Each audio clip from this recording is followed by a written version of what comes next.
I'm gonna tell a little story about better late than never. The year was 2018, and my brother-in-law came over from China to visit, and he just was seeing it, wanted to have his son come over. My father-in-law was here, and so he could watch his son, just see what things are going. We'd been trying to convince him that, he probably should put some of his money into real estate in the U.S. But, he'd been involved in peer-to-peer lending over in China, and that was working out really well for him. He was probably making equivalent about $400,000 U.S. At the time. Me and my wife, Shrugged, had told him that, only bad things come to those who are not part of the Communist Party over in China. Eventually, they're going to find a way to mess things up. And what do you know?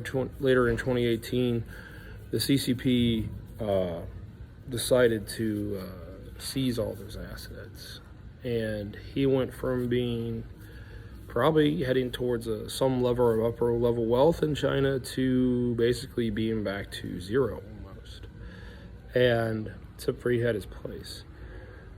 So he had ended up going to becoming a taxi cab driver and working in the import-export business, which he had done previously.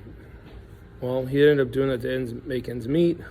We were also telling him it was time to move out to, why don't you come over and work with us over in the United States and work on real estate and stuff. And they're hesitant, and eventually we convinced them that they should go. But in late 2019, in the Twitterverse or whatever, started hearing rumors of the disease coming out of Wuhan. And we started up our pressure on him and his wife that, hey, they should go. Things are coming. January rolls around 2020. I am yelling and screaming online that shut down those flights. Let's go. People need to, and I was telling them, if you have to get out, now is the time. Well, anyway, a few days before they were scheduled to leave, they ended up not being able to make it out. They had shut down the flights.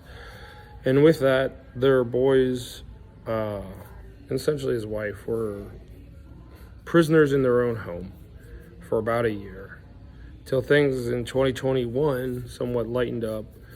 They were able to get into a flight and quarantine themselves in Singapore for 2 weeks before flying to us and getting out there. And I'm going to have a little text and stuff. You can read all about this, but the moral of the story is, sometimes opportunity comes, or you give a lifeline, and it's not, you should take it. And other times, and it's easy to take it. And other times, the flood has come up to your roof, and the guy is in a helicopter saying, get on the damn helicopter. Well, at least my brother didn't say, I'll be all right, the flood will reside. He jumped on the helicopter, and now they're doing pretty well with us over in over Mississippi, and their lives improved. His parents are much happier with them here, and they generally enjoy their quality of life here in the States. But anyway, that's all for today.